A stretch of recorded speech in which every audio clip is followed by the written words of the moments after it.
कितने आदमी थे? सरदार 2 आदमी थे।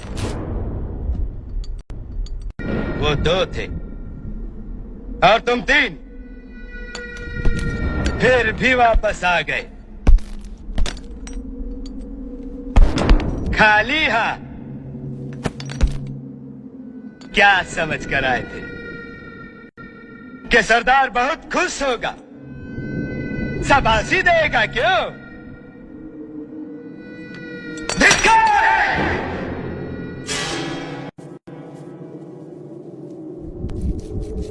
अरे ओ सांभा, कितना इनाम रखे हैं सरकार हम पर? पूरे 50,000। पूरे 50,000। और ये इनाम इसलिए है कि यहाँ से 50-50 कोस दूर गांव में जब बच्चा रात को रोता है तो माँ कहती है बेटे सो जा, सो जा नहीं तो गब्बर सिंह आ जाएगा।